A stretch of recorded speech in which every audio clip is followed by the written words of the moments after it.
Se um ex-presidente da República está sendo julgado diretamente no Supremo Tribunal Federal sem direito de recorrer para uma instância superior, será que estamos diante de um ato de justiça ou de um espetáculo de perseguição política? Essa é a pergunta que está no ar no Brasil nesta semana, com o início do julgamento de Jair Bolsonaro. O caso começou a ser analisado pelo STF no dia 2 de setembro de 2025 e deve se estender ao longo de várias sessões. Bolsonaro e mais 7 réus são acusados de crimes gravíssimos: tentativa de golpe de Estado, tentativa de acabar com o Estado democrático de direito, formação de organização criminosa, entre outros. São crimes previstos na Lei de Segurança Nacional atualizada em 2021, com penas que variam de 4 até 12 anos de prisão. Mas o que está realmente em jogo aqui? O Ministério Público diz que Bolsonaro teria participado de um plano para não aceitar o resultado das eleições de 2022. Segundo a acusação, esse plano teria 2 eixos. De um lado, a famosa minuta do golpe, encontrada na casa do ex-ministro Anderson Torres, que sugeria medidas para reverter a vitória de Lula. De outro, a colaboração premiada de Mauro Cid, ex-ajudante de ordens de Bolsonaro, que teria revelado conversas, reuniões e até planos violentos que envolviam militares e políticos. Para a acusação, tudo isso mostra que havia uma trama organizada para manter Bolsonaro no poder. Já a defesa responde que não existe prova direta ligando Bolsonaro a qualquer tentativa real de golpe. Eles dizem que a minuta era só um documento sem valor que nunca saiu do papel e que a delação de Mauro Cid é frágil, feita em troca de benefícios pessoais. Argumentam ainda que Bolsonaro sempre agiu dentro das 4 linhas da Constituição e que não há nada que comprove que ele deu ordens para atos violentos. E aí entra o primeiro ponto polêmico. O julgamento está acontecendo diretamente no STF. Normalmente, um ex-presidente sem mandato deveria ser julgado em instâncias inferiores, como qualquer cidadão comum. Mas o Supremo entendeu que, como os supostos crimes têm relação com o cargo que ele ocupava e envolvem outras autoridades com foro privilegiado, o caso deve ficar na corte. Isso significa que Bolsonaro não terá a chance de recorrer a outro tribunal. Bom, se a decisão for pela condenação, só restam recursos internos dentro do próprio STF.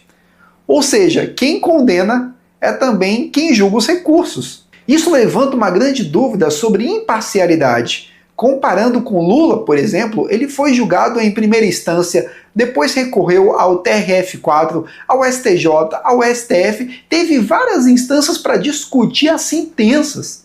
Bolsonaro, por outro lado, já começa na última instância. Muitos analistas, como Caio Coppola, destacam que isso concentra muito poder nas mãos de poucos ministros, sem dar espaço para uma revisão independente.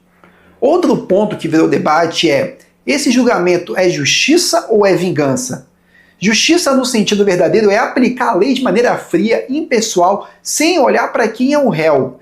Vingança é quando o processo vira uma forma de punir por ódio ou revanche política. Bem, os críticos dizem que o STF já demonstrou posicionamentos políticos em vários momentos e que alguns ministros não escondem sua posição a Bolsonaro.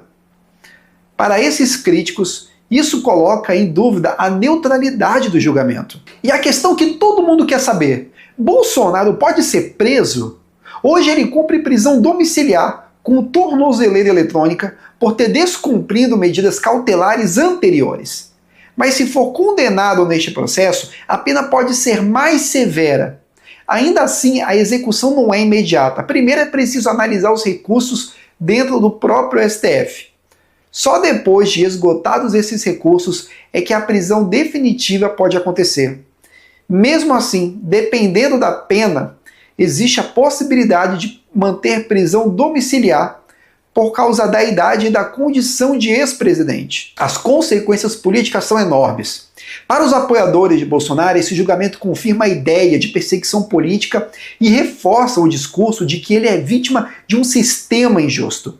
Para os opositores, é a prova de que ninguém está acima da lei e de que as instituições estão funcionando. O resultado vai mexer diretamente com a direita brasileira.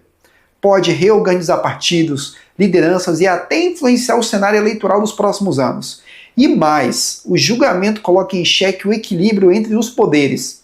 Se o Supremo concentra tanto poder para julgar e condenar um ex-presidente, o que impede que esse mesmo mecanismo seja usado contra qualquer outro político no futuro?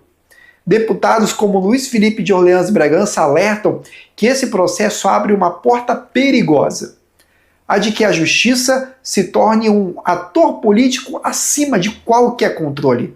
Então, o que está acontecendo não é apenas o julgamento de Jair Bolsonaro, é também um teste para a democracia brasileira.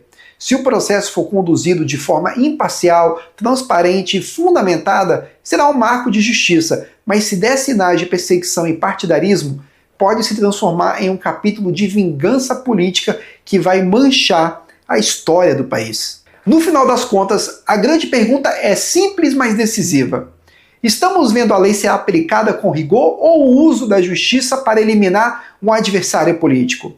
A resposta vai determinar não apenas o futuro de Bolsonaro, mas também a confiança do povo no sistema democrático. Se você quer acompanhar essa discussão sem filtro, com análise séria e honesta, se inscreva agora no Instituto Zarael e compartilhe esse vídeo. Aqui a gente explica o que está por trás dos fatos para que você forme a sua própria opinião.